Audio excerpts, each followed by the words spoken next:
I'm Patrick King, and you are watching SYNTHWAVE Ultra.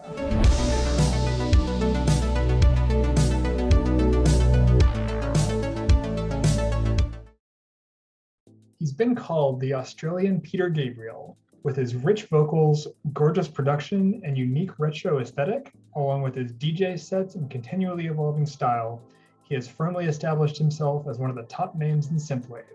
Welcome to today's guest, Gryff. So welcome, thank you for joining me. So how did you get started in the whole like synthwave retro wave thing? Oh, it was ages ago actually. I used to be a fan of synthwave retrowave stuff before I even started writing it. So like I discovered, I think, Valerie and Friends, which is like a really old label and collective, and that had like people like Anorak on it. There's a few others like College and Electric Youth, I think it was, and Future Cop. I used to love all that stuff, and I never really got into producing it until maybe 5 years ago or 4 years ago, and that's where I discovered all these like massive artists and stuff. So I guess I was a late bloomer to it all.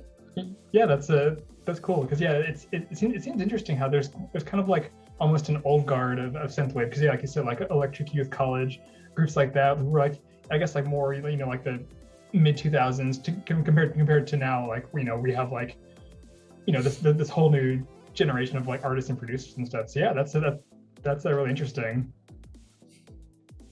Yeah, nice. So who are some of your big influences and inspirations?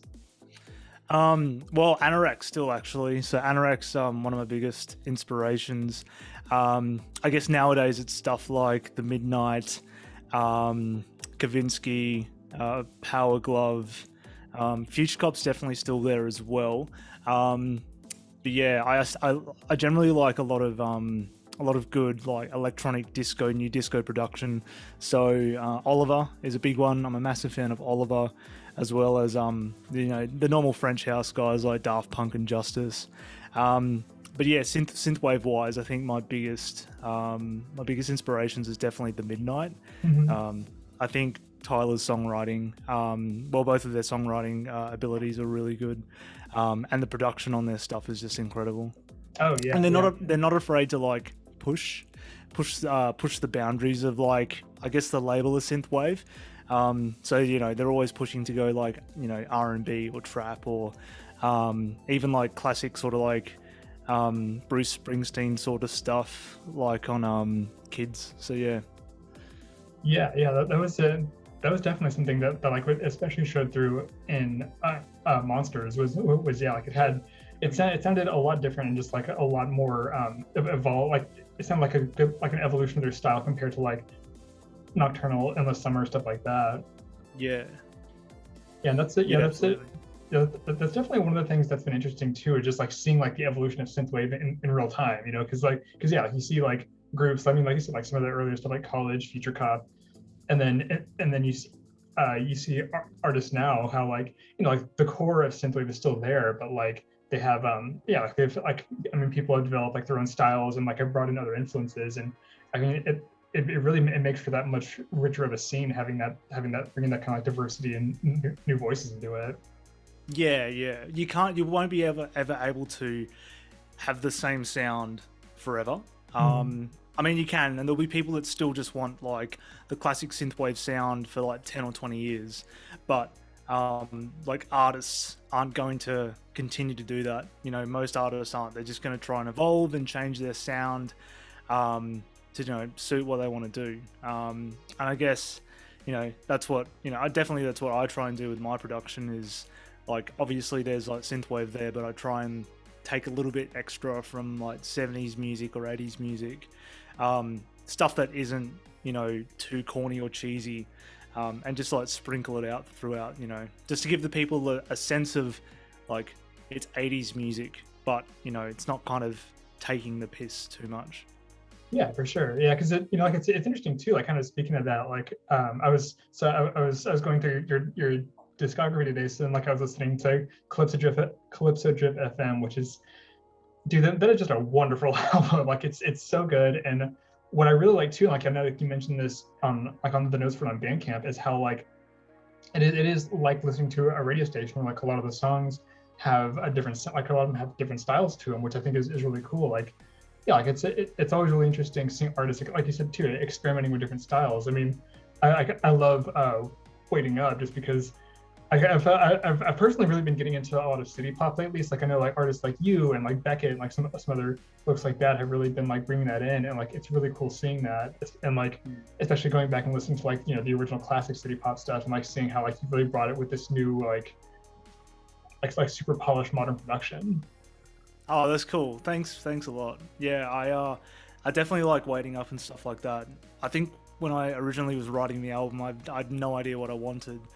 And then I had just this like 5 to 6 months of really, really good, like motivated songwriting and production where I was just pumping out songs over and over and over again. I was like, oh wow, this is really good. I'm just writing stuff because I really like writing just whatever I'm listening to at the moment. And then yeah, that's when it hit me. It was like, oh, maybe I should just make the album like a radio station, because I was listening to so many different genres. Like you've got like you said, Waiting Up, I was listening to heaps of city pop and like Japanese jazz, like Cassiope and stuff like that. And then you've got like the classic sort of like synth pop stuff like Jessie and Landslide. And I tried to do a lot of like classic 80s Australian sort of like new wave stuff as well. I think just doing a radio station, like an 80s like Grand Theft Auto Vice City radio station, really worked. So yeah, I don't think I could do it again. I don't think I'll be able to do like the radio station thing again. I think I'd have to do something completely different. So no, that's cool. I mean, like it's like it works like as a concept album too, just because like you said, like, and like I do like too how you have like the little the introduction and like little intermission with of course Karen's wonderful voiceover. But yeah, because I mean she's so cool, but yeah, like that really adds to the whole like radio station aspect of it, and yeah too, like and especially too, I mean I'm a big fan of the GTA games as well, so like it definitely sounds like it wouldn't be out of place on that. That's cool. Yeah, I'm really lucky that Karen said yes to the radio station voice, because like I've been a massive fan of hers and like Night Ride FM and stuff like that.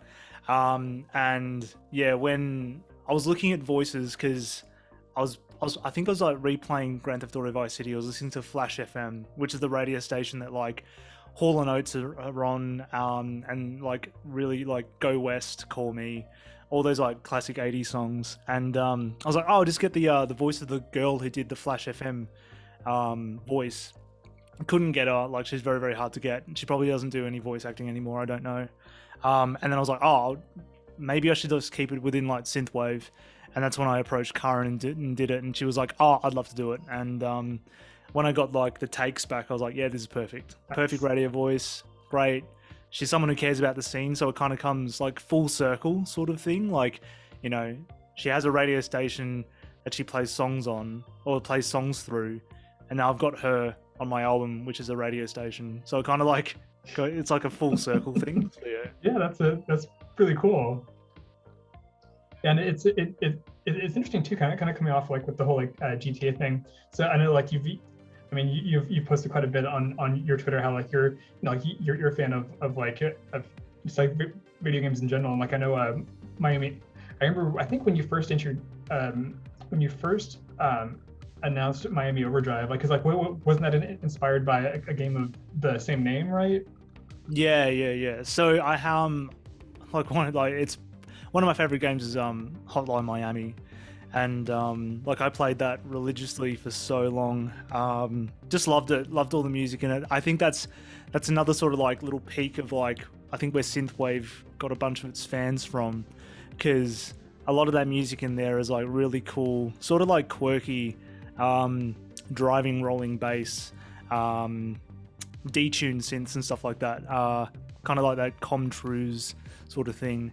And I remember I was like, oh, I really love all this stuff. Maybe I should write something along the lines of Hotline Miami. So I had Hotline on the Calypso Drip FM album, which was an instrumental, which is like basically my little love letter to like Hotline Miami. And then I had another track which I was working on, and I didn't finish it for the album, and it ended up being Miami Overdrive, which to me is like the kind of like it was meant to be played after Hotline. So it was like on the album it would have been Hotline and then Miami Overdrive. But I ended up releasing it as a single with Laserdisc Records, and it's been good. I think it works well as a standalone single as well, just to like bide the time for the next release or whatever. Mm-hmm. Yeah, that's great, because I was also listening to that earlier, and I like too how you released the regular version and the extended version. So like, I mean, even then those like flow together really well into like one just like, a big extended version of it. Oh, okay. Oh, good. Yeah. Well, so it wasn't. Yeah, it was absolutely not my idea to like do do two versions. I think I did the extended version first, and then I sent that over, and Laserdisc was like, "Could you do a single version, and then do an extended version?" And I was like, "Yeah, okay, sweet." I didn't know how that would work, because like, I guess nowadays with music, you have to really play to the algorithm, and releasing singles, you always kind of like have to do a single which is like 3 to 4 minutes long or whatever, so that it gets the most streams and then the most traction and it plays to the algorithm.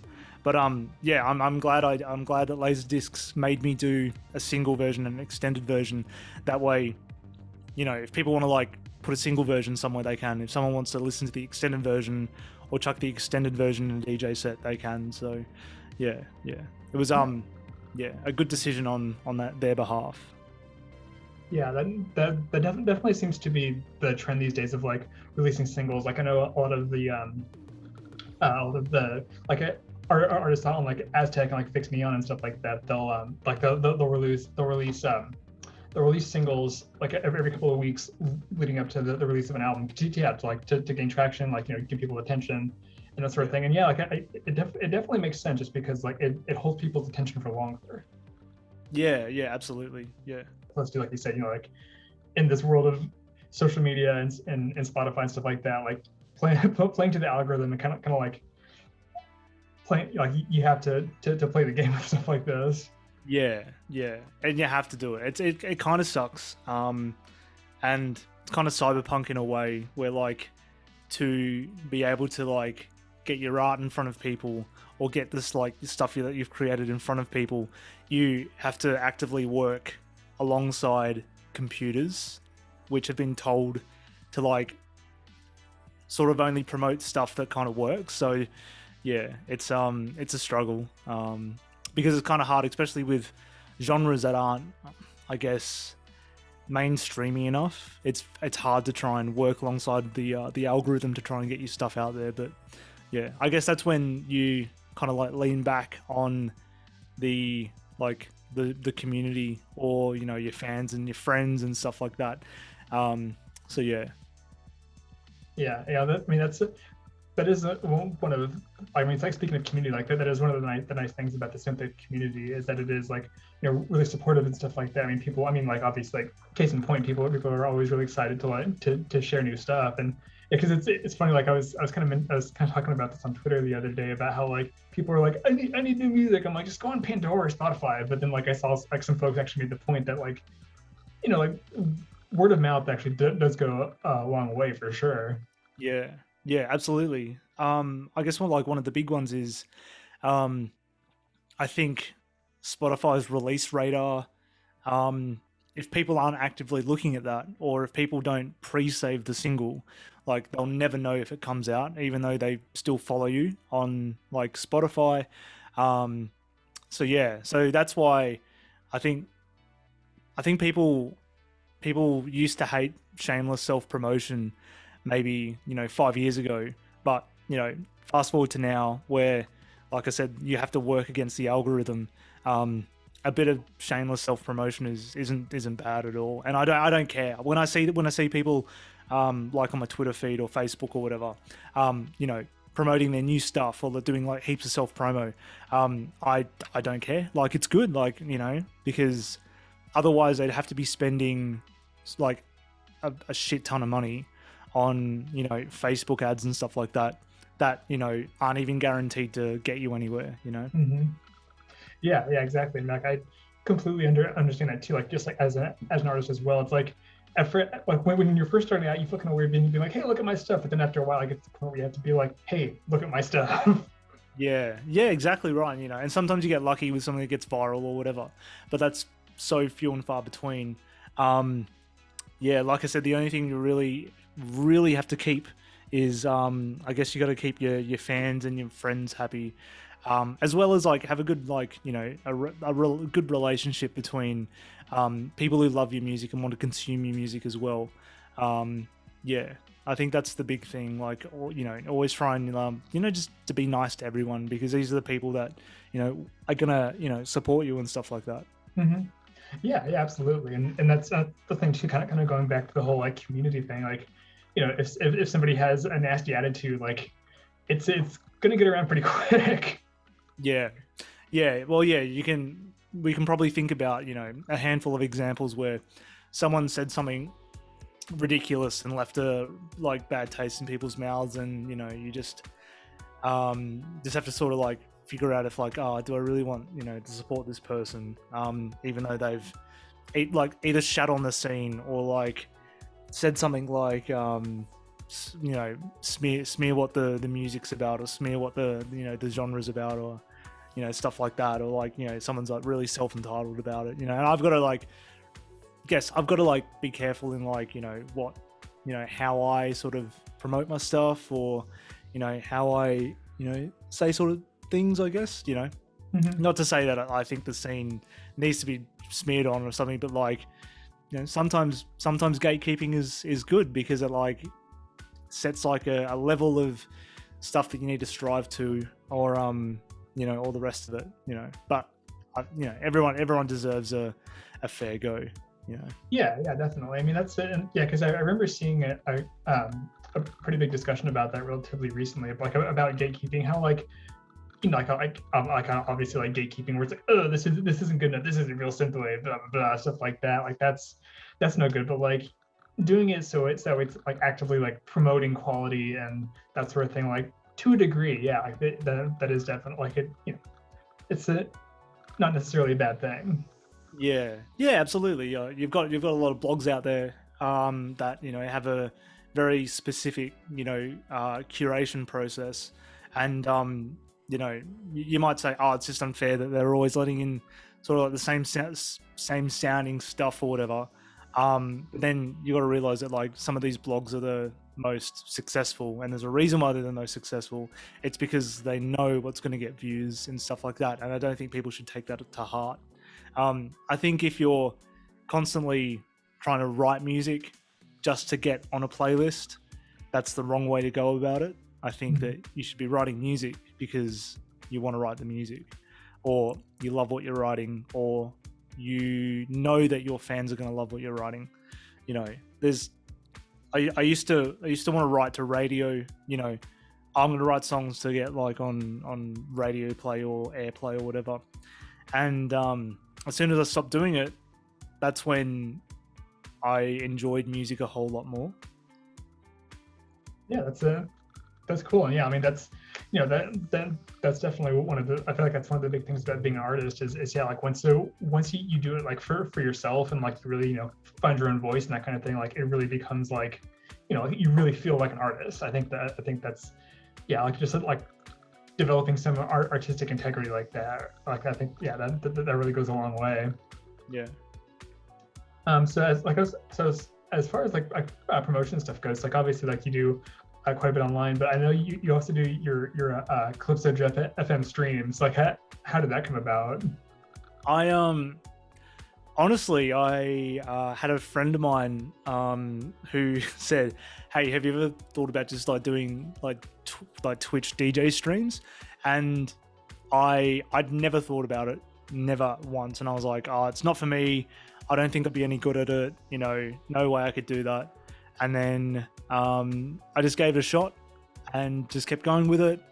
And I tried to make it so it was fun, and we could still talk about music and synthwave, as well as I get to promote people and play people's new singles and stuff like that.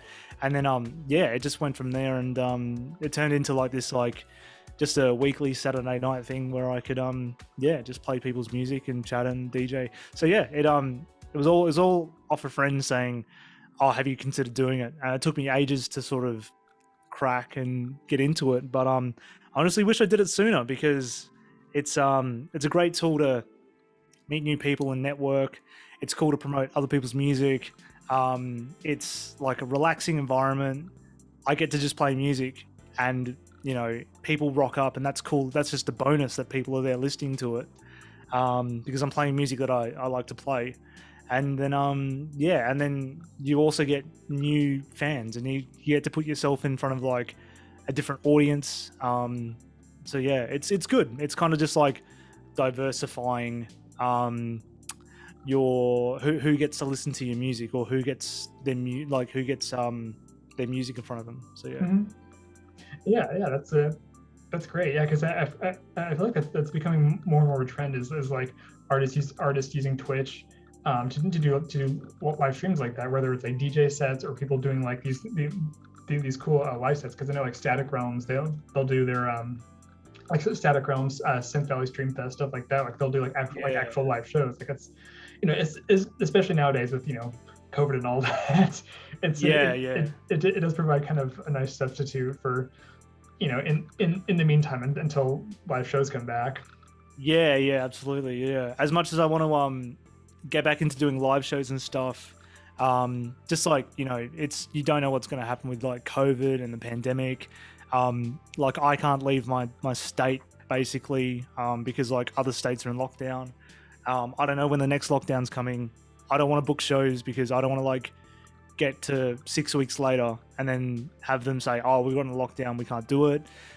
Whereas if I do a weekend stream, it's in my own house. I don't have to lug around any kit. I don't have to deal with, like sound guys that are telling me that I'm in the wrong for like using a different cable or whatever. So it's good. I just get to do it from home. I get to do my thing. I get to turn off my computer, and then I get to just have a shower and then go to bed. Don't have to drive anywhere. Don't have to pay for parking. So yeah, it's a good thing. And I think that a lot more artists should get into DJ streaming, because it gives you another skill set.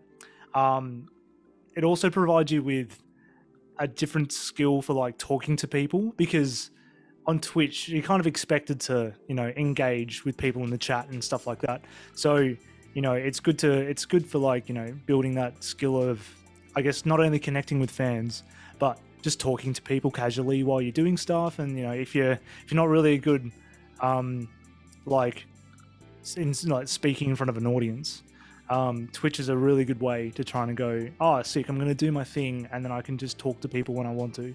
So yeah, nice. That's good. Yeah, that's cool. And yeah, because I mean like I said, like it just seems like that would be it's like a really good way to connect with people. Because like it's funny when I think a lot of times when I think of like live shows and DJ sets like that, I think of Alpha Chromeo and his was it Black Tie Blowout? Like yeah. Like his stuff is so much fun. Like I saw he was on one of your shows at one point, and just I don't know, like you said, it's cool just to have that, to make those connections with people like that. Yeah, it's good. I actually, me and Alpha Chromeo are friends, and like we chat a lot. And he's just so fun. Fun is like probably the best word for Alpha Chromeo. Mm-hmm. Fun, energetic, loves what he does. He is incredibly artistic and creative. Like you can just tell, like, by looking at his studio and just like listening to his music, and like he's just so talented and such a beautiful person. Alpha Chromeo is just like he's a treasure, an absolute treasure. Yeah, for sure. I mean, like whenever, like I always love his Friday evening post where it's like, here's this amazing dinner I'm doing like on my beautiful patio with my beautiful wife. I'm like, dude, that's awesome. He is like, yeah, he's just got like goals. It's just life goals. Hey, it's just like, here's my beautiful house with my beautiful wife and my beautiful kitchen, and I'm making this amazing pizza or whatever. Mm-hmm. Also, listen to my death metal album or something. It's just yeah. He's killing it. He's a great guy. Mm-hmm. Nice. Yeah. Like it's a, and like I said too, just like having folks like that in the synthwave community is really nice. Just yeah, I mean, yeah, people like that who are just like so like positive and it's like creative and just cool like that. Like it makes the scene like extra special to be in. Yeah.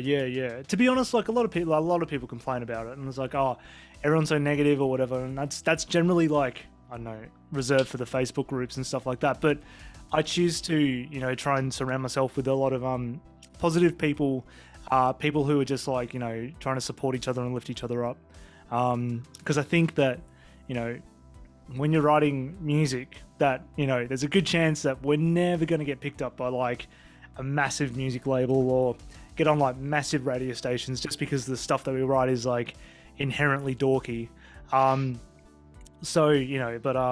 Yeah, I think that's the best thing, just to sort of support each other and, have a bit of fun. Because like when it all comes down to it, like, it's all about having a bit of fun with this music. Like you wouldn't be able to do this stuff 100% seriously. Like there's no chance you'd be doing it. And everyone would be like, you're just putting it on, because there's no way you could be 100% serious about, playing a synthesizer and singing about driving in your car or whatever. Yeah, no, that's for sure. Like, I mean, there is definitely an element of fun to it. Even just, even with like all like, whether it's like nostalgic or if it's like, but like it's in the style of like watching a horror movie or something like that. There's definitely like just a sense of fun to it. Yeah, like that's a great point. So one thing I did want to talk about too. So you do have a very unique like aesthetic and visual style. I mean, like you look at the covers for like clips of Gryff FM, like, and also too like all of your promotional like artwork and photography. Like you have, just I mean, kind of what you have now, like that cool blue suit and like like your pattern shirts and stuff. So like, what was like the kind of the inspiration behind that? So it's one of those things where it's like, a lot of the, like, you look at some synthwave, I guess branding, we'll call it branding, because this is what it is. It's kind of like, I had an idea of what I wanted my branding to be, because that's going to be the first thing that people see when you put your stuff in front of them. And I looked at other synthwave stuff and I was like, it's just like, DeLoreans and neon sunsets and Ray-Bans or like, grids and stuff like that. And I was like, that's cool, but there's so many people have done that already. I'd be on the back foot if I decided to brand myself like that and enter into a scene where that's kind of like, that branding has already been like, so it's so saturated. And I guess like when I was writing my music, I was listening to a lot of like, the stuff that gets played on Grand Theft Auto Vice City, also like Miami Vice. I was listening to heaps of Phil Collins, as well as, Peter Gabriel, and all those sort of like 80s sort of bands, like Tears for Fears and all those guys. And if you have a look at what they wear, it's usually really, it's kind of like even like muted stuff. Like if you look at late 70s, early 80s stuff, a lot of it wasn't, full on neons or anything like that. It was kind of like coming out of the 70s into the 80s, where like everyone was kind of wearing like really muted things or like really, really simple stuff. And then you look at like the guys in Miami Vice, it's always like either a pink suit or a white suit or, a blue blazer or like a white shirt and like some chinos and stuff like that. And that's where I was like, oh, sick. I think that's what I want to do. I'll just put on a blue blazer, have white pants and like tan shoes, and that is it. Like, I don't think I've ever promoted myself with a grid or a like DeLorean or anything like that, just because I thought that that's way too like Ready Player One for me. Like that's just too like, oh, do you remember this from the 80s? Like, oh, do you guys remember Back to the Future? It's like, yeah, everyone knows what that is. So, let's try and do something a bit different, go a different direction with it. And I think it's good. I think it's worked well. And in terms of like the art, I was really lucky to get this piece was done by a Japanese artist called Yoko Honda, and I was super lucky to try and get in there super early, even before I started finishing the album. And I said, hey, I know that I want to write an album one day, and I know that I want you to be the artist for the album artwork. So could you do something for me? So I was super lucky for that. Oh yeah, for sure. I mean, it's a really unique piece, and I mean, like, it's because that's the thing too. Like you said, with like DeLoreans and like, you know, Ferraris and whatever, but like having like the this like pastel Lamborghini, this like, you know, like very like kind of like softly painted pastel, or kind of pastel, but like Lamborghini, and like that badass like black tiger, like that's like a really cool like unique visual. Yeah, thanks. I got the idea for the Black Panther from, there's a I'll send it to you. There's a famous photographer who did a lot of like animal portraits, and there's a picture of this, like, it's either like a jaguar or a black panther or some sort of big cat, and it's lying on like a grand piano with like some 80s blinds behind it, with like light coming through. And I saw it at a restaurant once. I was having lunch with a friend, and I saw it, I was like, I need that. Either need that photo, or I need to have that on the album. And I ended up, I was like, oh, Yoko, can I have a Black Panther on the album? And then and I was like, definitely need a flamingo for like Miami Vice. And then we like thought about some stuff like, I want it to be like near a pool, because I want it to be sort of like summery. And then I didn't want like the grid sun, so I just had like the normal sun. And then it's kind of cool because it kind of like blends the daytime and the nighttime together, which is what the album is. So you've got like the pink sunset, which is like getting into nighttime, and then you've got like a swimming pool and the bright blue sky, which is like daytime. And then Yoko Honda added in like the prisms and the cool blue blob. I don't know what that's about, but I didn't question it. I was like, you know what, leave it there.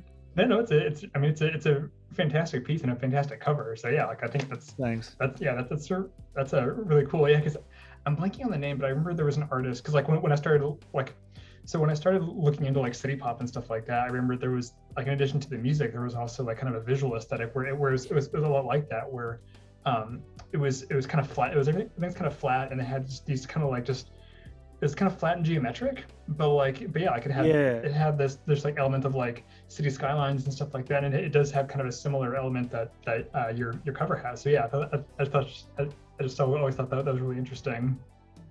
Yeah, it's a cool style. The name escapes me, but I'm Hiroshi Nagai. Yes. Yeah. Yep, that's it. Hiroshi Nagai. That's where I was like, that's the person that I wanted to reference. With this one, I was like, oh, I love Hiroshi Nagai's stuff. Is there any chance you could do something like that? So that's where we went. So yeah, I'm glad you like it, because I love it. I love that. Yeah. No, it's a like I said, great piece for a great album. So yeah, that all works really well. I mean, like it's very Gryff. So that's cool. Thanks. Cool. Well, so we just got a few more minutes here. So what do you do like when you're not making music? Oh well, I tend to do music a lot, I guess. If I'm not doing music, usually I guess I'm into fitness, so I like to go to the gym, work out and stuff like that. As well as, you know, just hanging out with friends, like, you know, going to drinking. I usually hang out we hang out at this barcade, basically. It's in Brizzy. It's called Netherworld. It's like this like bar/arcade. Has a lot, like all these, not like new arcade machines. They have a lot of like 70s and 80s like vintage arcade machines. So I like to hang out there, and so that's really good as well. I do a little bit of artwork, so I do art for some other artists as well, some synthwave artists. I guess I just try and be like creative as much as I can. Try and get into like some 3D art as well, like with Blender. Yeah, it's kind of just like my spare time's kind of filled up with me trying to just work on like creative skill sets and doing that sort of stuff. So yeah, very cool. Yeah, I know Blender is one of those, like, I see people do just some really amazing stuff in it, and like I used 3ds Max for like 10 years or so, and then it was just funny because I had a student license. It's like, yeah, I've been out of college for about 15 years now, so that finally expires. It's like I've been meaning to actually pick up Blender and learn it properly. So yeah, that's that's a really cool. Like, I mean, it's great that you just like, you know, keep creative and just like kind of keep pushing your boundaries like that. Yeah, it's good. I guess the good thing about that is you get to be exposed to different disciplines of not only different disciplines of the art styles that you're trying to do, but different disciplines of, like, I guess, synthwave stuff. So like in Blender, I'd be, you know, trying to recreate a grid or like a Greco-Roman statue and a cool like sunset. And then when I'm doing artwork for someone, I'd try and like copy I think it's like that Nagel sort of like 80s sort of like, you know, art style as well. And then, you know, I look at music and I get to be exposed to different sort of like, you know, genres of synthwave. So it's just good to surround yourself with like different angles of where you can go with it. So that's pretty good. So that's nice. generally what I like to do, I guess. It's good because in you know, in the lockdown, in the pandemic and stuff like that, it's good to just like work on your own skill set and stuff when, you know, you can't go out and see live music or you can't go hang out with your friends and stuff like that. So yeah, that's generally what fills most of my time. Yeah, that's it. I don't know if that's boring or not. No, that's I mean that's really interesting because yeah, so I mean, so my wife and I are up here in upstate New York, and yeah, like, you know, things started to calm down a little bit, like when, you know, when the vaccines rolled out, we're like, yeah, cool, we can go out again, and then we went out for a couple of weekends, then it's like, oh, Delta variant, here we go. Yeah, you got Delta. Cool. And well, was there anything else you wanted to add or promote or anything like that? Honestly, I don't have anything new coming out for a while now. I guess I'm just like, you know, still writing some stuff. I'm working on a like, I've got a dark synth sort of EP that I'm working on, which is pretty cool. And then I've got my, like, I'm working on a new album as well, but, you know, that's quite far away from getting released. So yeah, so just kind of like biding my time. I'll probably play some live shows because I never got the chance to promote Calypso Drip FM just because of the pandemic. So hopefully when things in Australia start getting a bit better, I'll try and get on the road and tour Calypso Drip FM, which will be nice. And then yeah, but other than that, I don't really have anything new. But go, you know, have a look at on Twitter and Facebook at all like the synthwave groups and stuff like that, because there's always like really good synthwave stuff constantly coming out.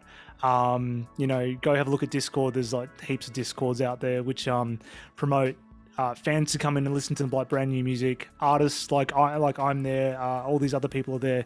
They're always posting like works in progress as well, so you get to listen to the stuff that they're working on before it ever gets released as well.